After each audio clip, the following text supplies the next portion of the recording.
நம்ம கார்த்தி நடிப்பில் வெளியான கைதி திரைப்படம் மாதிரி ஒரே நைட்டில் நடக்கிற ஒரு பக்காவான ஆக்ஷன் த்ரில்லர் மூவியா நம்ம கிச்சா சுத்து நடிப்பில் அதுவும் தமிழ் டப்ல இப்போ ரிலீஸ் ஆயிருக்க மேக்ஸ் அப்படின்ற ஒரு கன்னட படத்துடைய தமிழ் ரிவ்யூ தான் இந்த வீடியோல பார்க்க போறோம். மேக்ஸ் இந்த திரைப்படத்துடைய கதை என்னன்னா, இந்த படத்துடைய ஹீரோவான கிச்சா சுத்தி பார்த்தீங்கன்னா ஒரு நேர்மையான காவல் அதிகாரி. அவர் ஸ்டேஷன்ல இருந்து டிரான்ஸ்பர் ஆகி வேற ஸ்டேஷன் வர வழியில ஓவர் ஸ்பீட்ல வந்து போலீஸ் ஒன் எடுத்துட்டு இருக்க எம்எல்ஏட 2 பசங்களை பார்த்து தட்டி தூக்கி கொண்டு வந்து ஸ்டேஷன்ல இருக்க லாக்கர்ல போட்டு அவர் வீட்டுக்கு போயிடறாப்ல.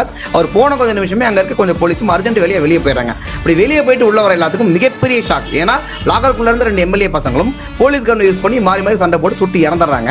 இப்ப ஸ்டேஷனே ஆடி போயிருது. இந்த விஷயம் அந்த எம்எல்ஏ காதுக்கு போக ஒரு லாரி நிறைய ரவுடிகள் அனுப்பி அன்னைக்கு நைட்டே அந்த ஸ்டேஷனை உறுதியாம அழிச்சிருக்கடான்னு சொல்றாங்க. இதுக்கப்புறம் ஸ்டேஷனுக்கு வெளியில இருக்க அந்த ரவுடிகளுக்கும் உள்ள இருக்க கிச்சா சுதீப்புக்கும் அந்த ஒரு நாள் நைட் நடக்கிற தரமான சம்பவங்களை ஆக்ஷன் சரவடியா சொல்லியிருக்க திரைப்படம் தான் மேக்ஸ். நம்ம கார்த்தி நடிப்பில் வெளியான கைதி திரைப்படம் உங்களுக்கு பிடிக்கும் அப்படின்னா கண்டிப்பா இந்த படம் ரொம்பவே பிடிக்கும். தியேட்டர்ல போய் பாருங்க, நல்ல எக்ஸ்பீரியன்ஸ் இந்த படம் கண்டிப்பா உங்களுக்கு தரும். இந்த மேக்ஸ் திரைப்படத்துக்கு ரேட்டிங் பார்த்தீங்கன்னா 4/5.